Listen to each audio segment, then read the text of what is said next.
안녕하세요. 큰일을 마치고 모처럼 쉬는 날, 무언가 헛헛한 마음에 술 한 잔을 걸치고 제 이야기를 누군가에게 털어놓고 싶어 글을 써봅니다. 이 이야기는 제 인생 전부에 걸친 이야기이고 저의 많은 것들을 바꾼 이야기입니다. 제 취중 이야기를 가볍게 들어주셨으면 합니다. 저는 평범한 30대 남자입니다. 제가 기억나는 저의 과거 중 가장 어릴 때의 기억은 제가 5살 때입니다. 저희 집에 가장 사건 사고가 많았던 때가 제가 대여섯 살 때였는데 그때의 기억은 아직까지도 이상하리만큼 선명합니다. 저의 부모님은 정말 좋은 분들이셨습니다. 물론 그것은 오로지 저에게만 해당되는 것이었습니다. 부모님은 서로 감정을 상하게 하며 싸우는 날이 많으셨습니다. 그때 가장 많이 들었던 단어가 이혼, 바람, 남자, 술 같은 단어들이었습니다. 저에겐 한없이 다정하고 너그러운 분들이셨는데 부모님들은 서로 눈만 마주치면 으르렁거렸습니다. 그게 언제부터 그렇게 된 건지는 잘 모르겠습니다. 저희 아버지는 리조트에서 일을 하셨습니다. 정확한 직책은 잘 모르지만 고위 직급이었던 걸로 기억합니다. 게다가 아버지는 나름 알아주는 가문의 3대 독자였고 그 외모 또한 출중해서 인기도 많은 일명 엄친아였습니다. 저희 어머니는 여행을 좋아하는 소설가였습니다. 아직도 기억나는 것 중 하나가 어머니께서는 자주 저에게 새로운 동화책을 읽어주셨던 겁니다. 그리고 그 동화의 작가 또한 모두 저희 어머니였습니다. 오직 저만을 위해 어머니께서 만들어주신 책이었던 거죠. 어머니도 지나가는 사람이 다시 돌아볼 정도로 외모가 훌륭하셨습니다. 어머니와 아버지의 만남은 선남선녀의 만남이었죠. 두 분은 아버지가 일하시던 리조트에서 시작되었다고 하셨습니다. 어머니는 언제나처럼 여행을 하시다가 아버지가 일하시는 리조트에 가게 되었고 그곳에서 작은 화재가 발생하면서 아버지와 어머니가 운명처럼 만나게 된 거였습니다. 그렇게 첫눈에 반했다고 하셨는데 그게 그리 오래 가지는 못했나 봅니다. 제가 어렸을 때의 기억 그리고 이후에 아버지와 할머니께 들은 말들을 조합해 보자면 어머니는 아버지에게 정말 최악의 여자였습니다. 어머니는 아름다운 외모를 가만두지 못하겠다는 듯이 바람을 많이 피우셨습니다. 어머니는 늦은 시간에 아버지에게 끌려 들어오는 경우가 종종 있었습니다. 아버지는 그럴 때마다 어떻게 바람을 피냐며 화를 내셨고 어머니는 울기만 하셨습니다. 그뿐만이 아니었습니다. 어머니는 돈을 굉장히 헤프게 쓰셨습니다. 아버지의 집이 경제적으로 여유가 있고 아버지도 벌이가 좋으셔서 저희 집도 나름 풍족하게 살았는데 어머니는 그게 성에 안 차셨나 봅니다. 집에 좋다는 물건들을 하나둘 팔아버리셨습니다. 오밤중에 화장실에 가고 싶어서 잠에서 깨서 거실로 나왔는데 어머니가 불도 켜지 않은 채 주방에 있는 그릇들을 작은 박스에 옮기시는 걸 본 적이 있습니다. 제가 깜짝 놀라서 어머니를 쳐다보자 어머니는 두 번째 손가락을 입에 가져다 대면서 쉿 하셨습니다. 어머니는 저에게 거짓말까지 시키며 도둑질을 하신 겁니다.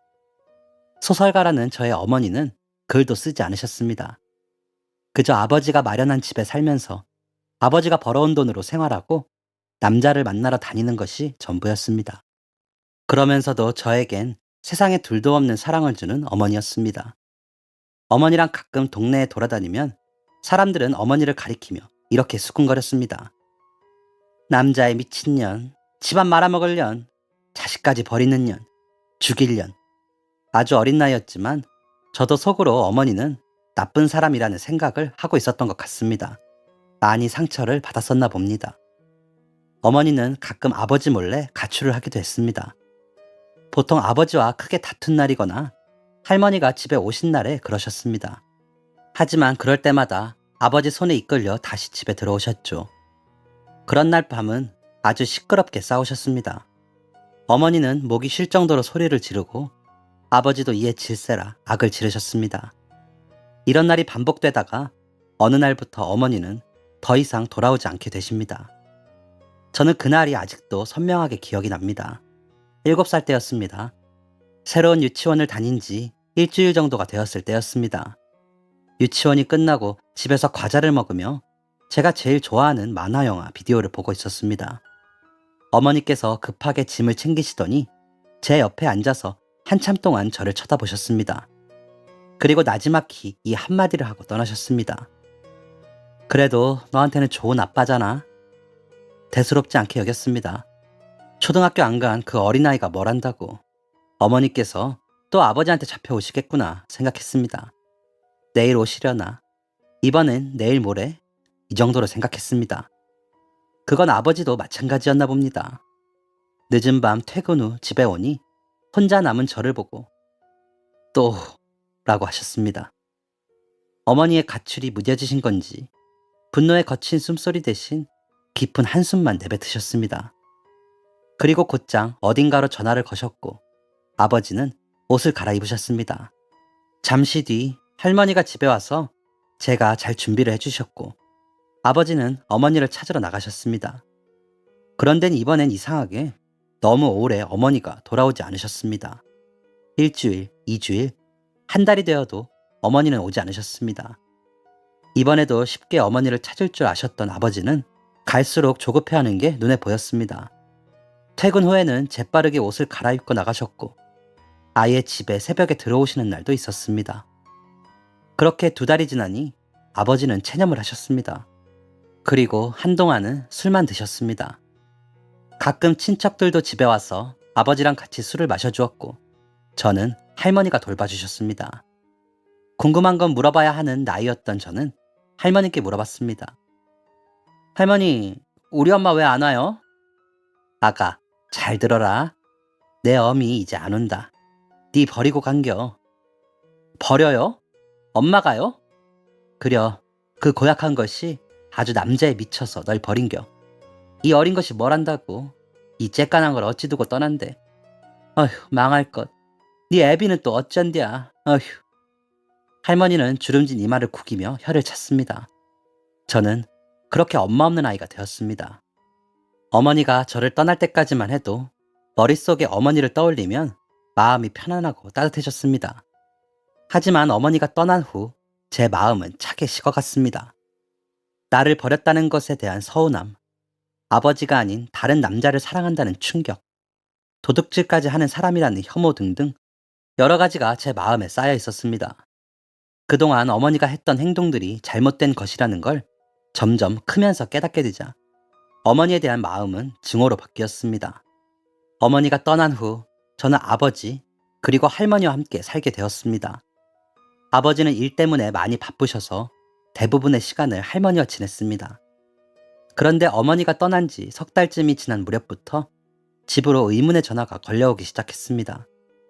전화벨이 울려서 전화를 받으면 상대는 아무 말도 하지 않고 제 목소리를 듣기만 했습니다.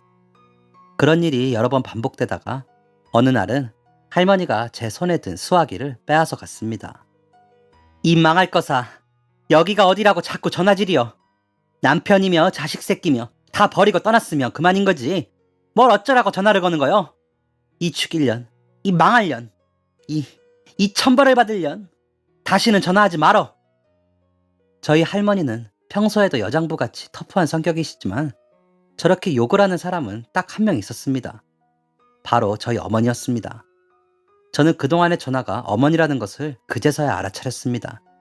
할머니가 한바탕 욕을 하고 난 후 한동안 잠잠하던 전화기가 일주일 만에 울렸습니다. 저는 재빠르게 전화를 받았습니다. 그때 저는 그저 어머니가 보고 싶던 7살이었습니다. 엄마? 할머니 주무셔요, 엄마. 재훈아. 엄마 어디에요? 왜 집에 안 와요? 정말 엄마가 나 버린 거예요? 아니죠? 엄마 다시 오시는 거죠? 재훈아, 유치원은 다녀왔어? 네, 오늘은 영어 수업했어요. 율동도 배웠는데 엄마 보여줄게요. 저 이제 영어도 잘해요. 이거도 엄마한테 보여줄게요. 그러니까 이제 집에 오면 안 돼요? 엄마, 보고 싶어요. 재훈아, 엄마가 또 전화할게. 엄마, 끊지 마요. 엄마! 수학이 넘어 어머니의 목소리는 떨리고 있었습니다.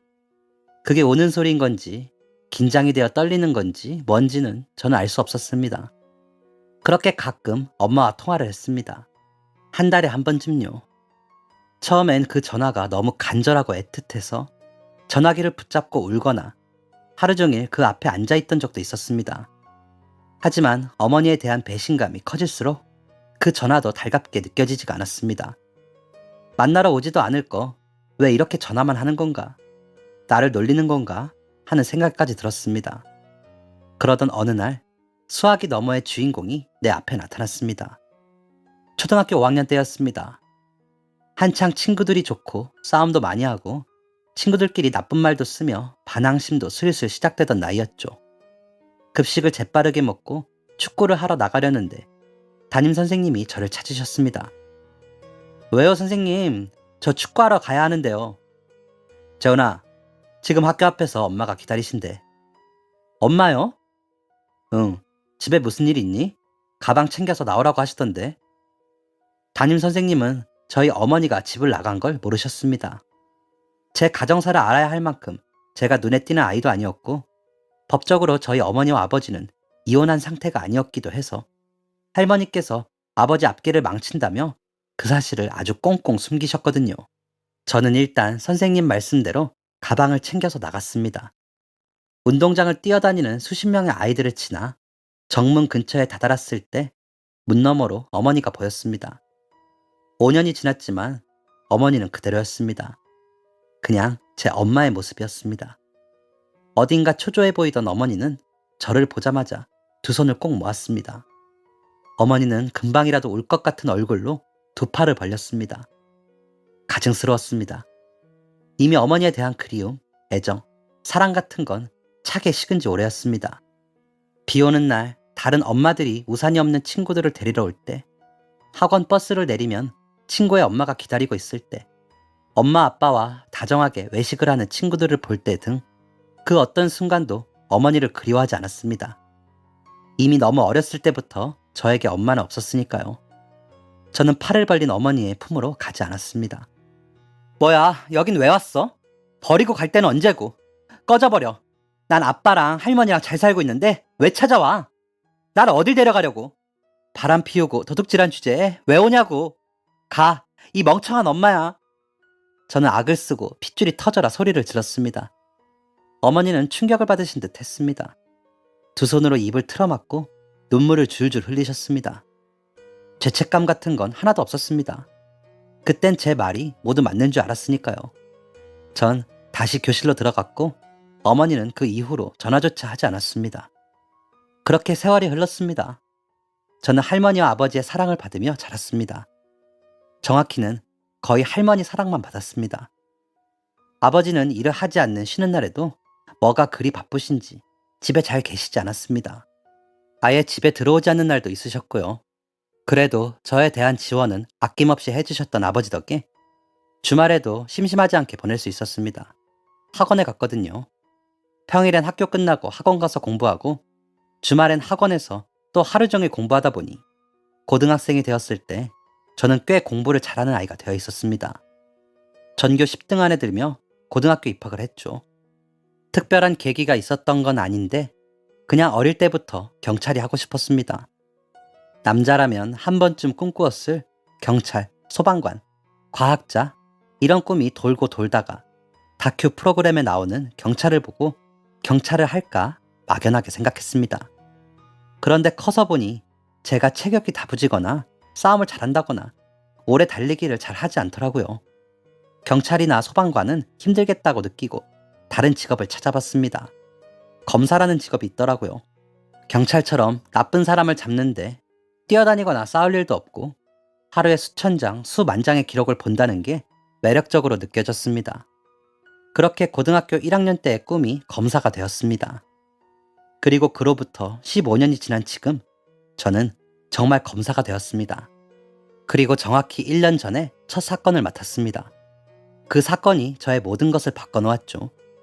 제가 맡았던 사건은 폭행 사건이었습니다. 그런데 그 피해 대상이 어린 중학생이었습니다. 상대는 20대 초반의 대학생이었고요. PC방에서 일어난 작은 다툼이 커져서 폭행까지 이르게 되었고 결국 피해 학생의 왼쪽 다리가 부러진 사건이었습니다. 수사할 당시에 가해자들이 굉장히 협조적이어서 첫 사건으로 맡기 수월할 거라며 바로 윗선배가 응원을 해줬는데 막상 재판 당일이 되니 가해자들은 전혀 협조적이지 않았습니다. 피해 학생 얼굴을 보니 다시 화가 치민다며 사전에 인정했던 부분들도 부정하며 재판에 혼란을 주었습니다. 덕분에 수월하게 끝날 수 있던 재판이 계속해서 길어졌습니다. 그때 누군가 소리를 쳤습니다. 피해자의 어머니였습니다. 니들이 내 아들 때렸잖아. 저기 CCTV에도 나와 있고 증인도 이렇게 많고 무엇보다 내 아들이 저렇게 다쳤잖아. 이 천벌받을 것들. 니들이 뭔데 내 아들을 때려? 니들은 부모도 없니? 그렇게 배웠어? 니들보다 6살이 어려. 니들보다 덩치도 훨씬 작고 이런 데에 오지 않아도 될 만큼 착하고 어린애라고. 이 못된 것들. 어디서 감히 내 아들을 저꼴로 만들어놔? 왜 내 아들한테 상처를 주냔 말이야. 바로 판사님이 제지를 했지만 덕분에 조금 어수선했던 재판의 분위기가 잡히기는 했습니다. 피해자 어머니의 말대로 CCTV에도 찍혔고 증인들도 있어서 재판은 더 미뤄지지 않고 그날 바로 판결이 나왔습니다.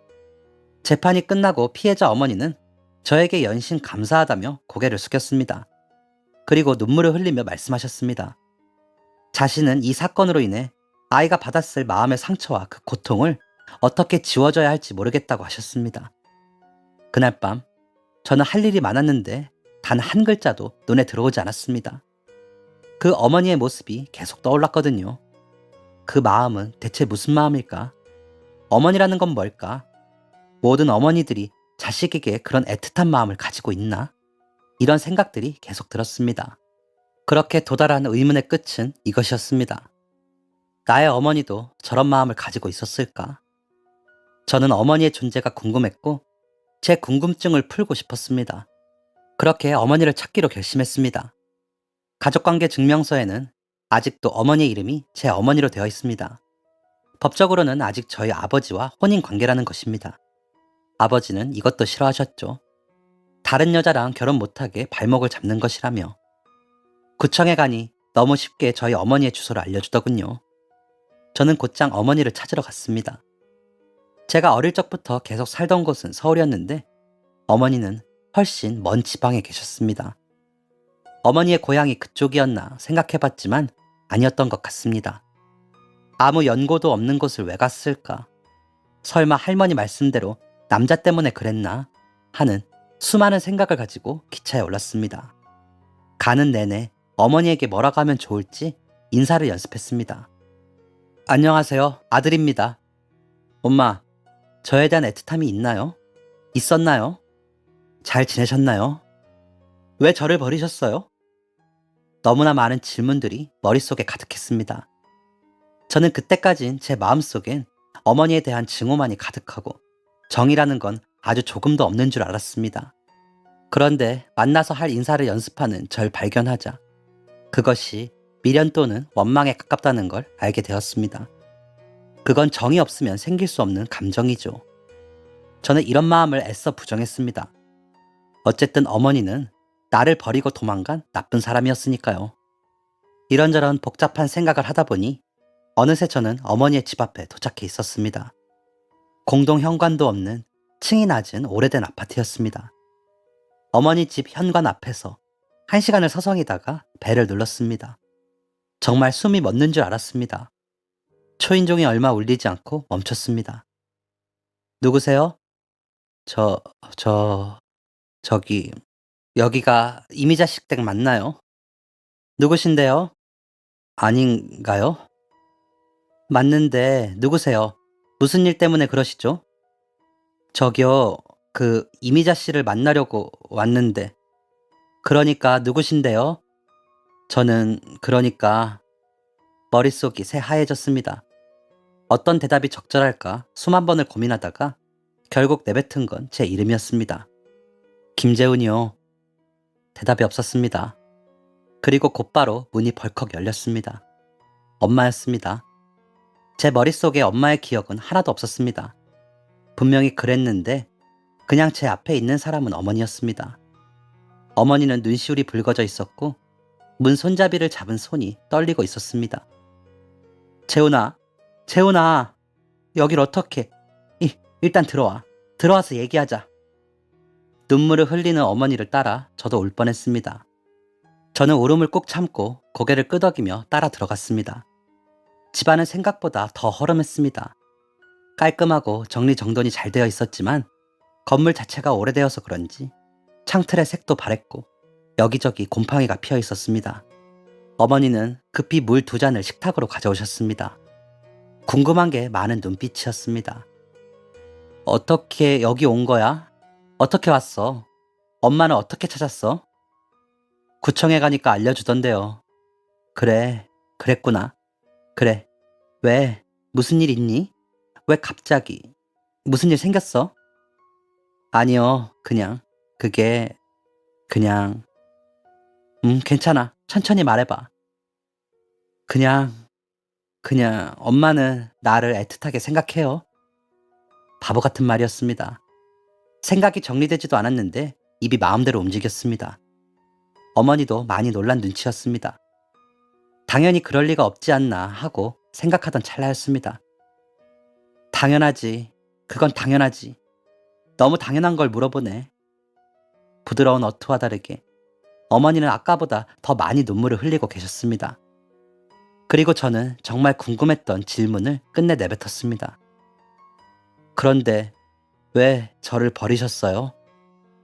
무서워서.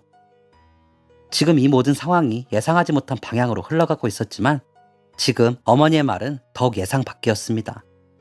제가 예상했던 대답은 미안하다, 어쩔 수가 없었다, 새 남자를 만났다, 이런 것들이었습니다. 대체 뭐가 무서웠다는 건지 저는 어머니의 뒷말을 기다렸습니다. 그리고 어머니께서 이어 말해주신 내용은 지금까지의 제 모든 기억을 송두리째 뒤흔들 만큼 충격적이었습니다. 어머니는 22살의 어린 나이에 10살 많은 아버지와 결혼하셨다고 했습니다. 나이 차이가 많이 나서 어머니의 집에서는 반대가 심했지만 어머니는 친정과의 연을 끊으면서까지 아버지를 택했다고 했습니다. 아버지는 어머니에게 정말 잘해주었고 경제적으로 부족함 없이 살게 해주겠다는 믿음까지 주었다고 했습니다. 그런데 사랑도 도가 지나치면 병이 되는 건지 아버지는 날이 갈수록 집착을 하셨다고 했습니다. 어머니가 마트에 장만 보러 가도 누굴 만났냐며 집착을 했더랍니다. 뱃속에 아이를 품고 있는 임산부한테요. 같이 다닐 때 남자와 눈만 마주쳐도 아는 사이냐고 추궁했고 심지어는 뱃속에 있던 제가 정말 자신의 아이인지까지도 의심했다고 했습니다. 어머니는 단언컨대 아버지와 연애할 때부터 결혼 생활을 하는 동안 단 한 번도 다른 남자와 바람을 피운 적이 없다고 하셨습니다. 그럴 리가 없었습니다. 어머니는 허구한 날 바람을 펴서 아버지에게 붙잡혀 들어오던 분이셨습니다. 그리고 유흥비를 목적으로 집안의 물건을 팔아버리던 파렴치한 분이었습니다. 어머니는 이 모든 사실을 부정했습니다. 아버지는 어느 날부터 생활비를 지원해주지 않았다고 했습니다. 의처증이 심한 아버지는 어머니가 돈이 있으면 다른 남자를 만나지 않을까 하는 상상을 한 거죠. 제 분유값이며 기저귀 값을 벌어야 했던 어머니는 결국 나가서 일을 했다고 했습니다. 흐릿한 제 기억엔 없지만 어머니는 저를 어린이집에 데려다주고 바로 일을 하러 가셨다고 했습니다. 그리고 아버지는 그걸 바람 피운다고 생각한 것이죠. 그래서 하는 수 없이 나중에는 집에 있는 물건이라도 팔아서 제 옷을 사고 마트에서 장을 봤다고 하셨습니다. 그리고 더 어이없는 것은 이러한 집착을 하던 아버지가 너도 바람 피우니 나도 피겠다며 어느 순간부터 바람도 피우기 시작했답니다. 그 여자가 한둘이 아니었다고도 했습니다. 그 순간 제 머릿속에 그간 아버지의 모습이 빠르게 스쳤습니다. 쉬는 날에도 바삐 나가시는 모습, 항상 단장하고 꾸미며 나가는 그 모습들이 여자를 만나러 가는 거였나 생각이 들었습니다. 그리고 그와 동시에 역겨운 기분이 들었습니다. 아버지의 집착에 어머니는 굴복하지 않았답니다. 계속해서 살 궁리를 하셨고 그 압박에서 벗어날 궁리를 하신 거죠. 하지만 그럴 때마다 오히려 아버지는 더 화가 나셨고 결국에 아버지는 어머니에게 손찌검까지 하셨답니다. 믿을 수가 없었습니다. 어릴 적부터 아버지가 많이 바쁜 탓에 많이 보진 못했지만 아버지는 인자하고 다정하신 분이었습니다. 저를 보고 항상 웃어주셨고 제게 화 한 번 내신 적도 없던 분이셨습니다. 혼란스러운 표정을 하고 있으니 어머니께서 기다려보라며 안방에 들어가시더니 사진 몇 장을 가져오셨습니다. 등이며 어깨며 허벅지며 멍이 들고 상처가 난 여러 장의 사진이었습니다. 모두 어머니였습니다. 친구가 소개해준 변호사가 혹시 모르니 사진이라도 남겨두라고 해서 찍어뒀답니다. 그리고 어머니는 또 한 번 제게 충격을 주었습니다. 이 상처 중 일부는 할머니가 내신 거라고 했습니다. 3대 독자인 아버지를 애지중지하며 키운 할머니는 아버지의 말이라면 뭐든 믿었고 뭐든 해줬습니다. 하지만 그게 폭력에도 해당될 줄은 몰랐던 거죠. 어느 날 어머니를 때리고 있는 아버지를 본 할머니는 처음엔 말리다가 아버지의 말도 안 되는 상상을 전해 듣고는 그 폭력에 기꺼이 가담한 거죠. 그렇게 어머니는 시어머니와 남편에게 맞는 여자가 된 것입니다. 이게 바로 집을 나와야겠다고 마음을 먹은 결정적인 사건이었다고 했습니다. 어머니의 가출은 제가 아주 어릴 때부터 시작되었다고 했습니다. 저는 기억이 나지 않을 만큼 어렸을 때였는데 그때는 저도 같이 데리고 나갔다고 하셨습니다. 그런데 대체 어떻게 된 건지 그때마다 아버지에게 붙잡혔답니다. 나중에 알고 보니 아버지가 동창이며 사촌이며 아는 사람에겐 모조리 다 전화를 걸어서 저를 찾아 나섰다고 합니다. 그것도 한두 번이지 더 나중엔 일명 흥신소 사람들에게 돈까지 줘가며 어머니를 찾아냈다고 했습니다. 어머니는 대체 어디까지 찾아내나 보자 하는 생각으로 우선 저를 두고 거처를 마련하려 계속 가출을 시도했다고 했습니다. 친정 부모님과도 연락이 끊겨 도움을 청할 곳이 없었는데 그런 어머니를 딱하게 여겨 도와주신 분이 있었다고 합니다. 한때 잠시 같이 일을 했던 국밥집 사장 아주머니였는데 지방의 성당의 수녀님들과 함께 지낼 수 있게 자리를 마련해 줄 수 있다고 하신 거죠. 어머니는 더 기댈 곳도 더 갈 곳도 없어 제안을 수락했다고 했습니다. 저를 데려갈까 고민을 많이 했지만 당장 키울 여력이 없기도 했고 아버지가 어머니에 대한 집착만큼 저에 대한 집착도 컸기에 후회 보복이 두려워서 우선은 새로 가게 될 곳에서 자리를 잡은 후 다시 데려갈 생각이었다고도 하셨습니다. 그렇게 찾아온 게 제가 초등학교 5학년 때였고 아무것도 몰랐던 저는 그런 어머니를 내쳤던 거죠. 홀로 떠나고 몇 번 아버지에게 잡힐 뻔한 위기가 있었답니다. 그러다 어머니 전화번호를 알아낸 아버지와 통화를 하게 되었는데 아버지가 이런 요구를 했더랍니다. 저를 죽일 작정이냐며 엄마 없는 아이인 거 티내기 싫으면 양육비 목적으로 매달 돈을 보내라고요. 안 그러면 제가 굶어 죽던 말던 신경 안 쓰겠다고 했답니다. 저를 빌미로 돈을 뜯어낸 거죠. 어머니 형편에 말도 안 되는 금액이었지만 어머니는 혹여나 저도 어머니처럼 당하고 살까 무서워서 매달 돈을 보냈다고 합니다. 그리고 그건 현재 진행형이라고 했죠. 불과 며칠 전에도 돈을 보냈다고 했습니다. 제가 지금까지 아버지에게 지원을 잘 받으며 자랐다고 생각한 게 알고 보니 저희 어머니의 돈이었던 거죠. 그렇게 아버지는 저를 빌미 삼아 무기로 사용했고 어머니는 제게 돌아올 수도 저를 완전히 떠날 수도 없이 아버지의 손아귀에서 벗어나지 못하고 계셨던 거죠. 어머니는 이 일 저 일 하시다가 지금은 백화점 청소 일을 하고 계신다고 하셨습니다. 너무 속상했습니다. 가슴이 미어 터진다는 말이 이런 거구나 싶더라고요. 이 사실을 왜 몰랐을까? 우리 아버지와 할머니는 왜 내 기억을 왜곡했을까? 너무 무섭고 억울하며 분노가 차올랐습니다. 그리고 이 현실을 바로잡고 싶었습니다. 아버지에게 사과를 받던, 당당하게 이혼을 요구하던, 소송을 걸던, 평생 도망만 다니는 어머니의 인생을 다시 고쳐주고 싶었습니다. 엄마, 아버지한테 가요. 가서 제대로 이혼 요구하고 사과도 받고 할머니한테도요. 어머니의 손이 덜덜 떨렸습니다. 아마 생각만으로도 무서우신 것 같았습니다. 어머니는 한참을 고민하시다가 이제 세월이 많이 흘렀으니 괜찮겠지 하며 알겠다고 하셨습니다. 며칠 뒤 어머니께서 서울로 올라오셨습니다. 저는 아버지 할머니께 미리 말씀드리지 않았습니다. 혹여나 말하면 저한테 핑계를 댈까봐 아니면 어떤 흔적을 찾아 어머니를 먼저 찾아가 해코지를 할까봐 말을 하지 않았습니다. 대신에 저녁 식사를 하자고 사전에 미리 말씀드려서 아버지와 할머니가 밖에 못 나가도록 했죠. 어머니와 약속한 시간이 되자 초인종이 울렸습니다.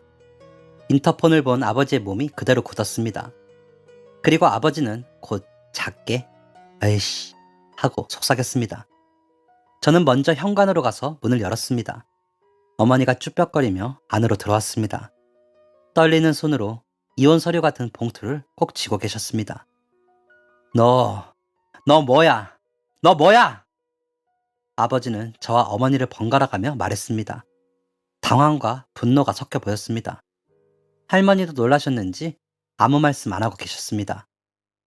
아버지, 저 엄마한테 다 들었어요. 아버지가 그동안 했던 짓 다 들었다고요. 뭐? 듣긴 뭘 들어. 재훈이 너 설마 저 미친 여자가 하는 말 믿은 거야? 참나. 똑똑한 녀석인 줄 알았는데 그런 거짓말에 휘둘려? 아버지랑 할머니가 폭행했던 증거들도 다 있어요. 잡아뗄 생각하지 마시고 이제 그만 엄마 놓아주세요. 제대로 사과하시고 이혼 서류에 도장 찍어주세요. 더 이상 돈 뜯어내지 마시고요. 폭행? 참나. 그거 저 미친년이 자해한 거야. 지 혼자 쇼하는 거라고. 그리고 뭐? 돈? 우리 집에 있는 거 팔아먹은 게 얼만데 내가 그 정도도 못 받냐? 아버지는 당황한 것도 잠시 태연하게 거짓말을 하더라고요. 그러자 어머니께서 떨리는 목소리로 말씀하셨습니다. 당신이 나 때렸잖아. 그리고 당신이 생활비 안 주니까 어쩔 수 없이. 안 닥쳐? 여기가 어디라고 와서는 남편이 얘기하는데 따박따박 대들어? 처음 보는 아버지의 모습이었습니다. 흰자가 잔뜩 충혈되어서 목에 핏줄까지 세우며 화를 내시더라고요. 그 모습이 저조차도 두려워서 심장이 쿵쾅쿵쾅 뛰었습니다. 나 당신한테 더 이상 돈 못 줘. 이제 재혼이 잘 사는 거 보게 되었는데 더 줄 이유 없어. 돈 돌려달라고 안 할 테니까 서류에 도장만 찍어줘. 뭐? 돈 못 줘? 참나. 야, 내가 너 입히고 먹이고 살게 해줬는데 그것도 못 줘? 넌 니네 시어머니 생각도 안 하냐? 저 노인네 다 늙어서 네 새끼 키워줬는데 노후자금도 못 줘? 재훈이는 당신이 키웠어야지. 당신이 아빠잖아. 나는 어머니가 키우는 것도 몰랐고 바라지도 않았어. 솔직히 어머니가 나한테 해준 게 뭔데? 결혼할 때 욕만 먹었고 10원 한 장 안 보태주셔서 내가 그동안 모아놨던 돈 다 털어서 이 집도 마련한 거였어. 뭐? 2년 진짜 이기적이네. 너만 보탰냐? 나도 보탰어. 그리고 이 집 4명이야. 당신이 그렇게 하자고 우겼으니까 그렇지. 그래, 보태긴 보탰지. 쥐꼬리만큼. 그 해픈 씀씀이 연애할 때 알아봤어야 했는데 그 정도로 돈이 없을 줄은 몰랐지. 알았으면 애초에 당신이랑 결혼 안 했어. 뭐 이 미친년이 보자 하니까. 아버지를 말릴 새가 없었습니다. 높게 뻗은 아버지의 손은 순식간에 어머니의 뺨을 내리쳤고 아버지에 비해 한없이 작은 어머니는 그대로 쓰러지셨습니다. 그런데도 화가 풀리지 않았는지 아버지는 쓰러진 어머니의 다리를 밟았습니다.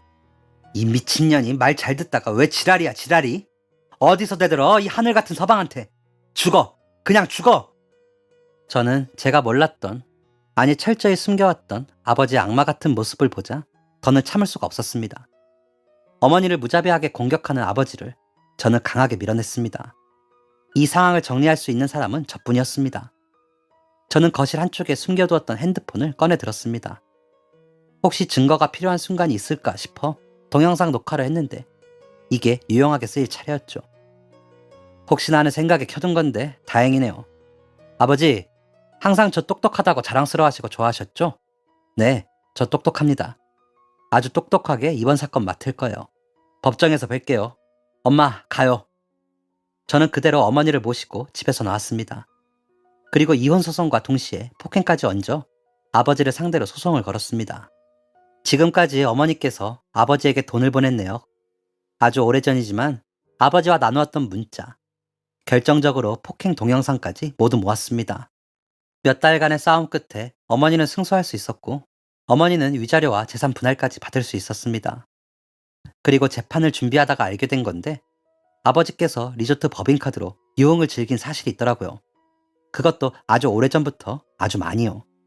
그래서 현재 저는 아버지를 상대로 배임죄를 물으려 재판을 준비하고 있습니다. 그동안의 판례를 살펴본다면 몇 년간 징역을 살 것 같습니다. 한때 저를 사랑했던 아버지지만 이제 아무 상관도 없습니다. 도망다니고 숨어지는 어머니의 그간 인생에 비하면 그깟 몇 년 징역살이쯤은 너무나도 약한 것이니까요. 현재 저는 어머니와 단둘이 살 전셋집을 구해서 살고 있는 중입니다. 어머니는 오래전 아버지에게 맞은 후 제대로 치료를 받지 못해 허리를 치료하러 병원에 다니고 계십니다. 저는 어머니께서 다 나으실 때까지 그리고 그 후에도 쭉 어머니를 보살필 생각입니다. 그건 너무나도 당연한 것이니까요.